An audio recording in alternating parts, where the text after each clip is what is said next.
Ow.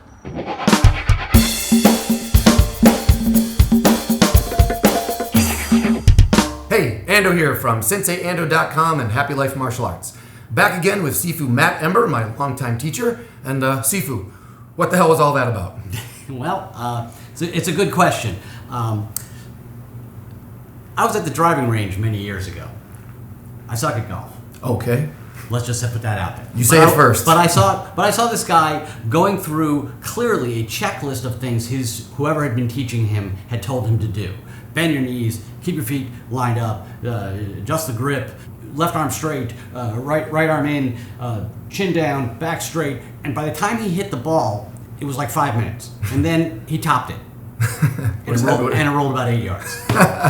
And he said to himself, I heard him say, you're such an idiot. Man. So not the ideal way to approach any task. What was he doing wrong?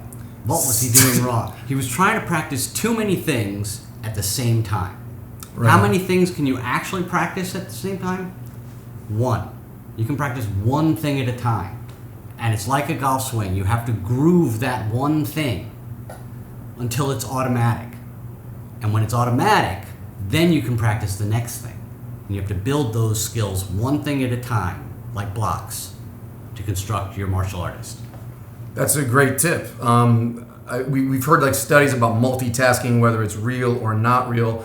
And you're saying it's better to invest yourself in one aspect. So if you're golfing, just think about your feet. Don't think about your grip at the same time. That's the point? That's basically it. We're not computers. We wish we were, because computers can multitask. They can run 4 different programs at the same time without slowing down. Right. We cannot do that. Right. We can do one thing at a time really well. And if we focus on that one thing, we can make that one thing better. Right. I've heard you use the analogy or the metaphor of a rut in a road. Mm-hmm. Yeah, it's like tire ruts in a dirt road. They're worn over time so that by years later, when you're going down that road, you practically can't get out of those ruts. You have to make an effort to steer, to make a turn out of those ruts.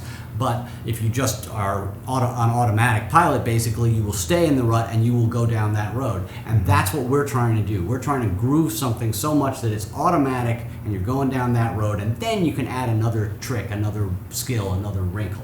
Right. So you have to be patient. As a student, you should be patient with yourself, because you should just be working on one thing at a time. Don't keep jumping ahead to, I want to do that fancy move. All those advanced moves are built on basics first. You have to have if you don't like the word rut, the groove. I heard you say groove as well. Groove. So you don't be stuck in a rut unless it's a good rut, in which case you should call it a groove. And then you want to be stuck in it. And you want to be groovy. You want to stay in the groove. Stay That's groovy. Right. And then as a teacher, that you've been teaching me for all these years, it works the same way, right? Well, apparently you've been studying with a guy who gets punched in the face. It was a pleasure. It's the same thing. As a student, you want to practice one thing at a time. And as a teacher, you want to think about that and know that you can't give your students more than one thing at a time to work on. All you're going to do is confuse their brains. They can't do it, and then they're going to feel frustrated, and then they're going to quit. Right. So you give them one thing at a time, let them get good at it, really good at it. Then you give them the next thing. Right. So patience as a student and patience as a teacher, because you hear it all the time. I'm sure I do it myself. Yep. Bend your knees, keep your hands up, put your chin down. What are you doing? Move to the outside. And it's like, how many of those things do you think I can process? Doesn't matter if they're kids or adults. It's your brain just can't handle all that. So that's correct. A better teacher would kind of pick your battles, find the most important thing in that moment, focus on that, set it aside, go work on that, get your groove, then come back and add the next thing. Yeah, and then as a teacher, you want to have a strategy. What are you trying to help this student accomplish so that it's strategic in the order in which you teach something.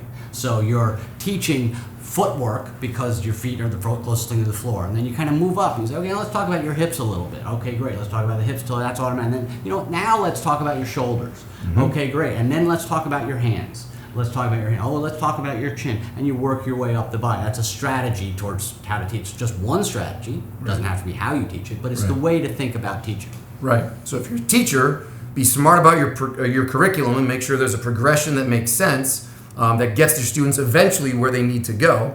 And if you're a student or you're just training on your own, also be smart about how you're setting up your training schedule so you're not going into the gym with a list of 10 things to get better at. Focus on one. Make that like a month's project or however long it takes until you feel the improvement. Till it's automatic. Till it's automatic. And you'll know when that is because you won't even be thinking about it. You'll be doing it right. Awesome.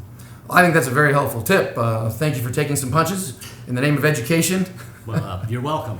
Right on. If you haven't seen Sifu Matt's other tips about how to handle a larger, stronger opponent, I'll put that link below. Make sure you check that out too. Thank you again for sharing some of your wisdom today. You're welcome. Very well. If you like this tip, please share this with your friends. How about a thumbs up? Subscribe to the channel. That's always nice. Until next time, keep your eye on the ball and keep fighting for a happy life.